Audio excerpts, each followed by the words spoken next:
केवल शुभ लाभ रिद्धि सिद्धि ही शिव जी का परिवार नहीं, केवल माँ जगत जननी पार्वती ही शंकर का परिवार नहीं। शिव महापुराण की कथा कहती है, जो शंकर जी के मंदिर में जाकर एक लोटा जल समर्पित करता है, अपने घर से पैदल चलकर शिवालय तक जाता है, अपने घर से चलकर जो शंकर भगवान के मंदिर तक पहुंचता है, शिव कहते हैं वो मेरे परिवार का ही सदस्य है, उसकी परवाह करना मेरी जवाब।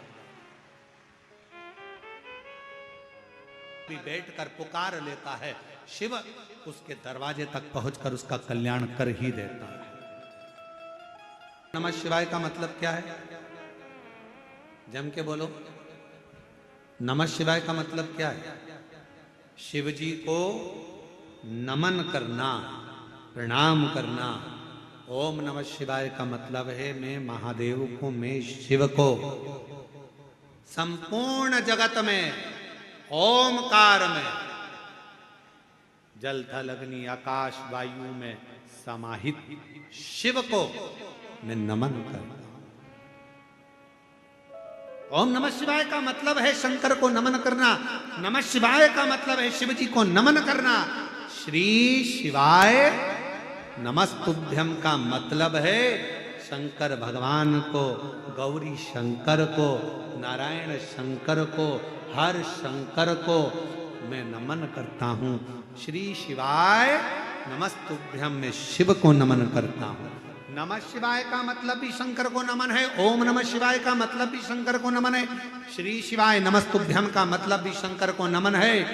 मैं शंकर भगवान को नमन करता हूं।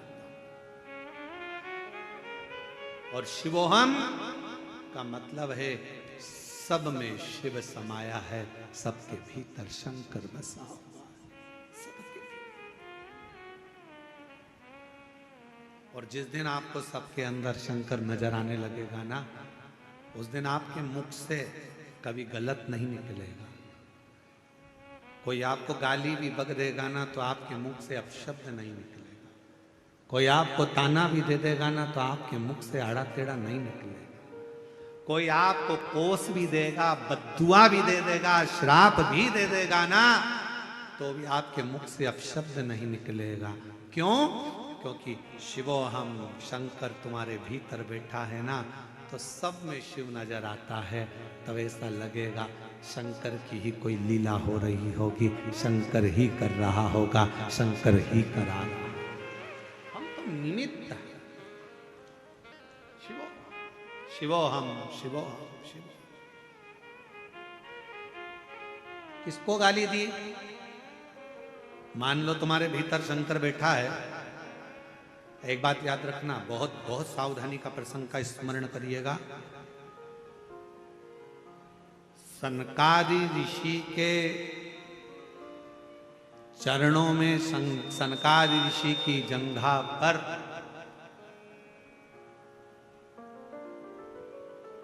मैना धन्या कला का लहंगा वस्त्र लग गया था।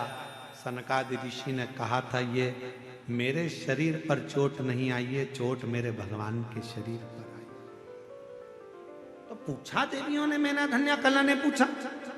शिव महापुराण की विद्येश्वर संहिता का चरित्र कहता है, पूछा गया, मैना धन्या कला ने पूछा, हमारे शरीर से आपके शरीर पर चोट लगी है, हमारे कपड़े से आपके शरीर पर चोट लगी है, और आप कह रहे हो कि देवताओं के शरीर पर चोट लगी, ये कैसे हो सकता है? तो कहा, जब कोई भजन करता है, मंत्र जाप करता है, नाम जाप करता है, स्मरण करता है, कोई भगवान की अविरल भक्ति में डूबा रहता है ना, उसको अगर कोई गाली भी देता है तो गाली कभी उसको नहीं लगती, उसको लगती है जो उसके दिल में रहता है, जो उसके हृदय में विराजमान रहता है, अपने भीतर पहुंचना। अब 5 दिन तक आप करोगे क्या? ओ मेरी छत्तीसगढ़ की जीजी, मेरे जीजाओं, मेरी बेटियों, बेटाओं, मेरी माँ, मेरे पिता तुल्य बुजुर्ग जो कथा में बैठे हैं, आपसे पूछें कि अब 5 दिन हमको करना क्या? हमको यही पहचानना है कि शिव है कौन।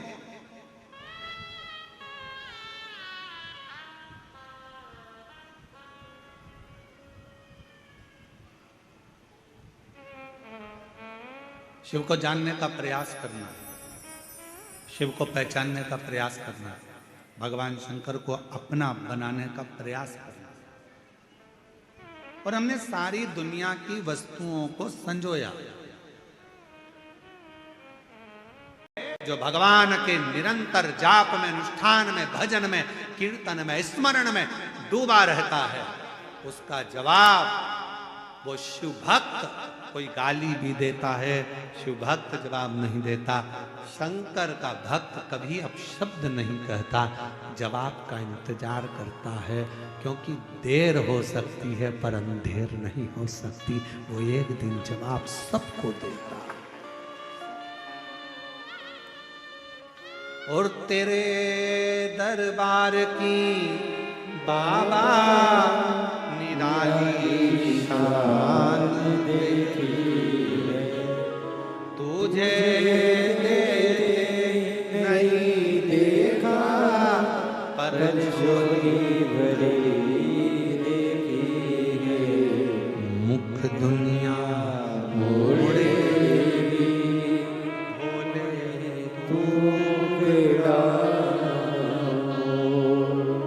मेरी लगी पड़ी तीनों संख्या में। आज प्रथम दिवस की कथा में जो आपकी संख्या, जो शिव भक्त श्रवण कर रहे हैं और जितने आस्था चैनल पर सुन रहे हैं, जितने फेसबुक यूट्यूब पर कथा सुन रहे हैं, उनसे निवेदन करेंगे, मन को 10 minute, 5 minute, 2 minute, 1 minute Shiva के पास जाओ तो थोड़ा मन को स्थिर करने का प्रयास करें।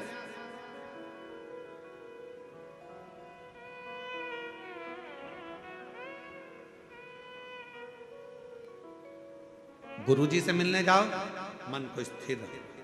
संत से मिलने जाओ, मन को स्थिर रखो। थोड़ी स्थिरता जरूरी है। कहीं सत्संग में बैठे हो, मन की स्थिरता जरूरी है।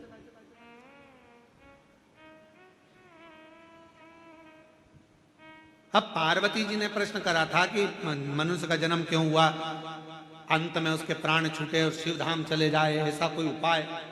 पूछ पार्वती रही और वही सो, उन्हीं का ही मन डोल गए, श्राप दे दिया, तुम मछुआरन बनोगे, जाओ।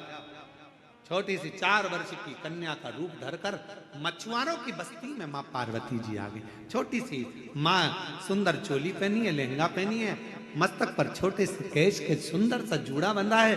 मेरी माँ कर्ण में कर्णफूल पहनी है, नाक में सुंदर नथनी पहनी है, मस्तक पर बिंदिया है, होठों पर लाली लगी है, नैनों में सुरमा लगा है। मेरी माँ के सुंदर सी माथे पर एक बिंदी बड़ी सी लगी है। छोटी सी कन्या का रूप रखकर मेरी माँ आज मछुआरों की बस्ती में पहुंची है।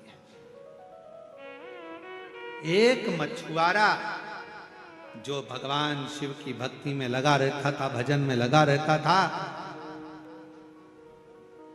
उस मछुआरे के घर में औलाद नहीं थी, संतान।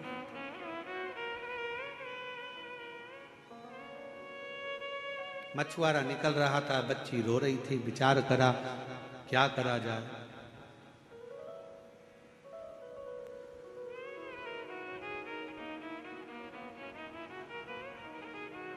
ये कथा कहती है, शंकर भगवान से निवेदन करना कि दुनिया का सहारा हमें मत दे।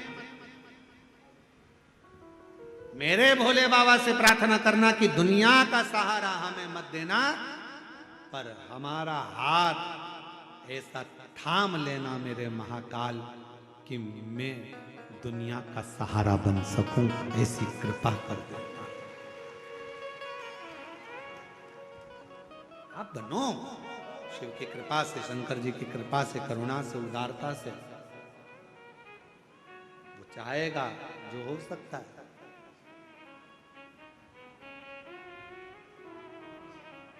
रामचरितमानस में लिखा है कि जब भगवान कृपा करता है तो गूंगा भी बोल देता है, लंगड़ा भी चलता है जब शिव की कृपा होती है, लूला भी काम करने लगता है जब शिव की कृपा होती है, बहरा सुनने लगता है जब शिव की कृपा होती है, अंधा देखने लगता है जब शिव की कृपा होती है।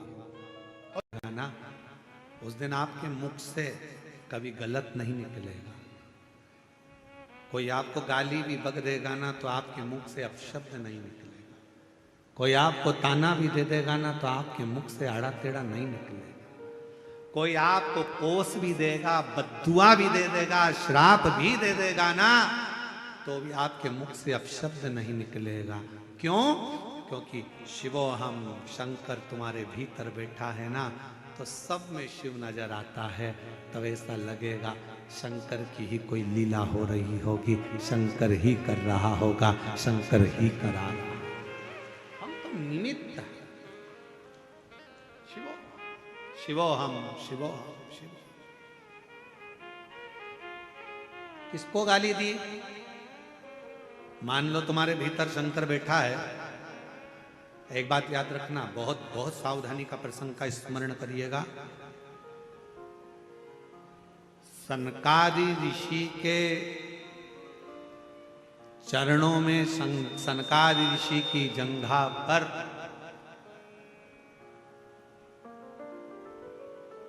मैना धन्या कला का लहंगा वस्त्र लग गया था। सनकादि ऋषि ने कहा था, ये मेरे शरीर पर चोट नहीं आई है, चोट मेरे भगवान के शरीर पर आई। तो पूछा देवियों ने, मैना धन्या कला ने पूछा। शिव महापुराण की विद्येश्वर संहिता का चरित्र कहता है, पूछा गया, मैना धन्या कला ने पूछा, हमारे शरीर से आपके शरीर पर चोट लगी है, हमारे कपड़े से आपके शरीर पर चोट लगी है, और आप कह रहे हो कि देवताओं के शरीर पर चोट लगी, ये कैसे हो सकता है? तो कहा, जब कोई भजन करता है, मंत्र जाप करता है, नाम जाप करता है, स्मरण करता है, कोई भगवान की अविरल भक्ति में डूबा रहता है ना, उसको अगर कोई गाली भी देता है तो गाली कभी उसको नहीं लगती, उसको लगती है जो उसके दिल में रहता है, जो उसके शिव। कोई उसे भंगेड़ी कह देता है, कोई उसे गंजेड़ी कह देता है, कोई उसे बैरागी कह देता है, कोई उसे त्यागी कह देता है, कोई उसे जटा जूट वाला कह देता है, कोई उसे तंत्र कह देता है, कोई उसे मंत्र कह देता है, पर मेरा शंकर तो अड़भंगा, सबको स्वीकार कर कर सबका कल्याण कर देता है। वो शिव है, वो शिव।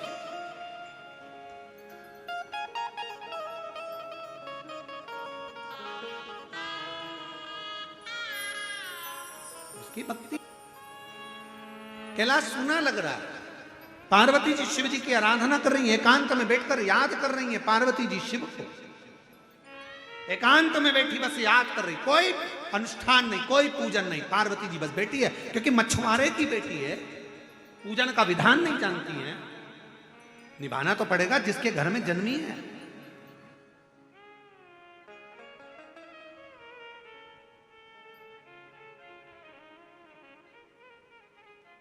अनुष्ठान नहीं जानती पार्वती जी, मंत्र नहीं जानती पार्वती जी, पार्वती जी कोई तंत्र नहीं जानती, मंत्र नहीं जानती, क्योंकि मछुआरे के घर में जन्म ले ली,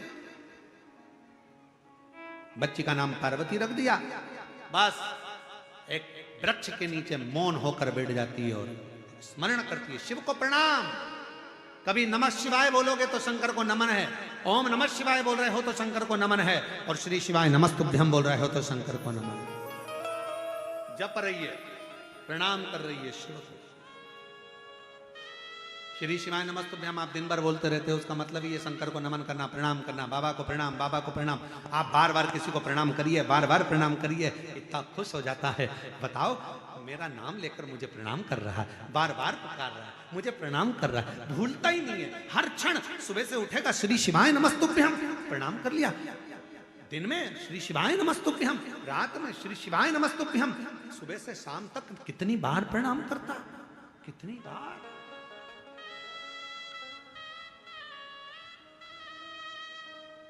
कितनी बार। श्री शिवाय नमस्तुभ्यम, श्री का स्मरण करते हैं। वो बच्चों का, दोनों बेटों का फोटो लगा रहा हूं, पहले बेटों का फोटो देखिए, दोनों बच्चों का फोटो देखिए, दोनों लड़कों का फोटो। बार बार प्रणाम करिए, बार बार नमन करिए, बार बार नमन करिए। आज एक बात बोलना चाहते हैं, बड़े ध्यान रखना उस बात का। घर में सेठ जी अगर दानी होते हैं ना, तो जो काम करने वाला नौकर है, सेवक है ना, जब सेठ जी घर में रहते तभी झाड़ू पोछा करने आता है। उसको मालूम है सेठ जी मुझे देखकर कुछ ना कुछ जेब में से निकाल कर दे दे। सेठानी अगर धार्मिक है, सेठानी अगर दानदाता है, सेठानी अगर अच्छी है दिल की, तो नौकर नौकरानी सेवा करने, सेविका सेवक आते हैं तो देख कर आते हैं कि ये मेरी सेठानी है ना, जब मैं झाड़ू लगाने जाऊंगी ना चुपचाप से मुझे 200 500 50 रुपए दे देगी। सेठानी अच्छी, सेठानी अच्छा, सेठ अच्छा है। उसी तरह देख लिया सेठ जी जाना है, सर राम राम सीताराम। सेठ जी ने देखा तू रोज रोज मुझे प्रणाम करता है, रोज रोज नमन करता है, इधर आ ले 50 रुपये रख। आप जा रहे हो घर के बाहर, कोई झाड़ू लगा रहा है, पोछा लगा रहा है, आपके सामने रोज आया था, आपने निकाल कर ले 50 रुपये रख, चाय पी लेना, ले 10 रुपये रख। अंदर से भाव मेरे शंकर भगवान को रोज रोज श्री शिवाय नमस्तुभ्यम, श्री शिवाय नमस्तुभ्यम। शंकर जी भी सोचेंगे सुबह से शाम तक एक ही काम बचा है, मेरे को ही प्रणाम करती रहती है, ले तुझे क्या चाहिए, तेरी झोली खुशियों से भर दे, ले आ मैं तुझे देता हूं। भगवान को याद कर रही है, याद करिए। केवल दरवाजे पर शुभ लाभ लिखने से काम नहीं चलेगा। दरवाजे पर कितना भी शुभ लाभ लिख लो उससे काम नहीं चलेगा। काम तब चलेगा जब अपने दिमाग में दूसरों के प्रति शुभ विचार लाओगे तो तुम्हारे घर में लाभ होना प्रारंभ हो जाएगा। हम अपनी बुद्धि में शुभ विचार ही नहीं ला रहे।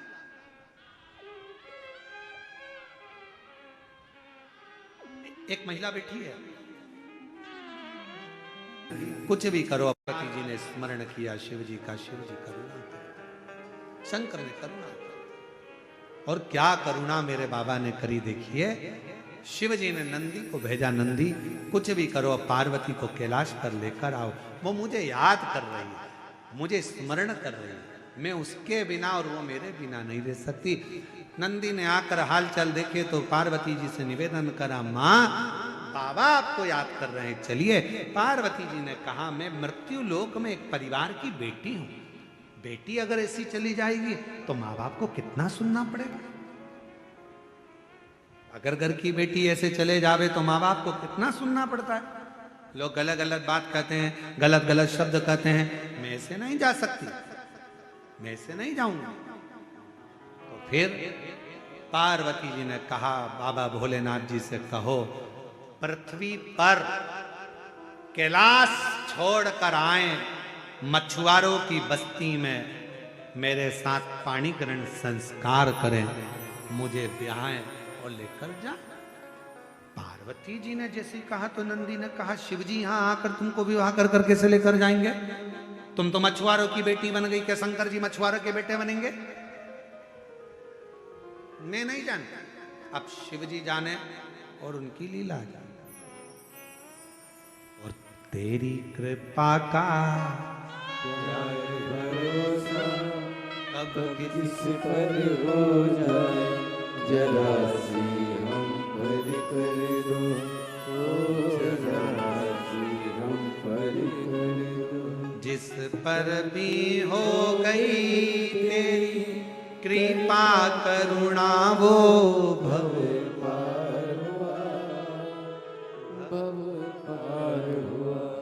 पापी हो चाहे जितना उसका भी बाबा उद्धार हुआ, उद्धार हुआ।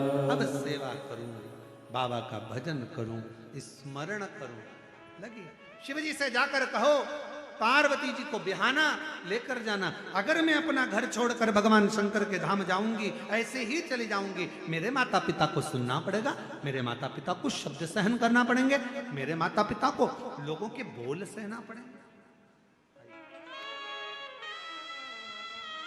लोगों के बोल, मेरे माँ बाप।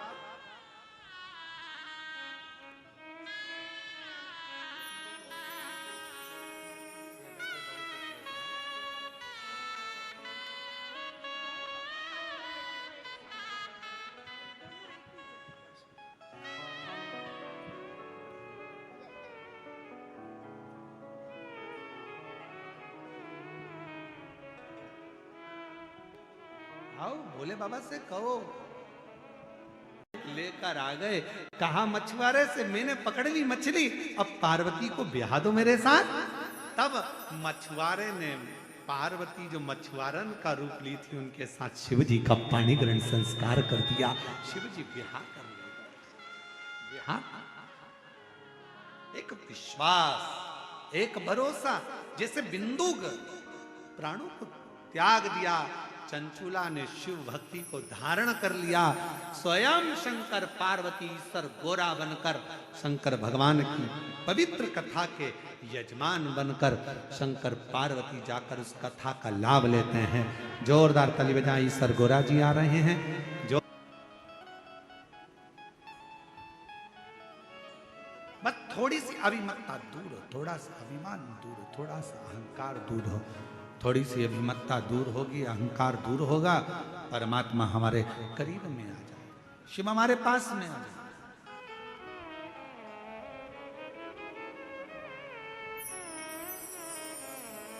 एक चाकरवाणी में एक प्रश्न किसी एक लड़के ने करा था, उसका उत्तर हम दे नहीं पाए क्योंकि उस समय पर कथा का विराम दिवस था। एक लड़के ने प्रश्न करा चाकरवाड़ी में, क्यों गुरुजी भगवान हमारे शरीर में हमारा कल्याण करने के लिए भगवान हमारे मन में बाहर से आता है क्या? प्रश्न था। दीदी एक प्रश्न करा गया कि भगवान क्या बाहर से हमारा कल्याण करने के लिए आता?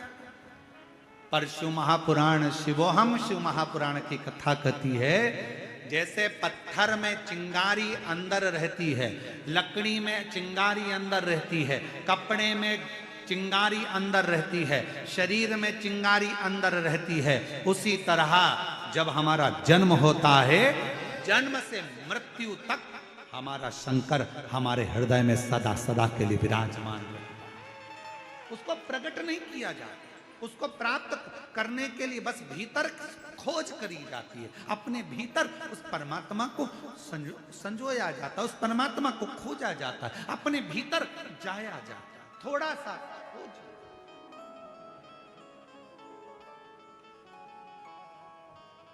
आप लोगों में से किसी को बोतल चढ़ी है क्या? बोतल, वो इंजेक्शन बोतल, हाथ तो उठाओ किस किस को चढ़ी है?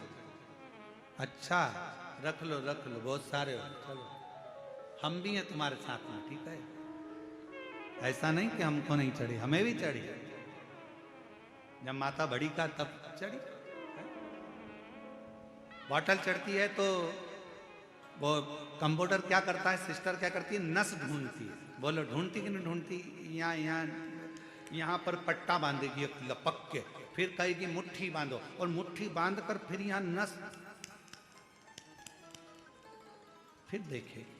अब यहाँ पर नस नहीं मिली तो फिर थोड़ा सा कहेगी पट्टे को नीचे बांधा, फिर यहाँ, फिर कहेगी यहाँ देखती हूँ, ऐसा ऐसा करो जम के, फिर ऐसा करेगी। करने के बाद उसमें नस मिलेगी, नस मिलने के बाद फिर सुई लगाएगी, फिर बॉटल चढ़ाएगी, और फिर कहेगी हाथ मत हिलाना।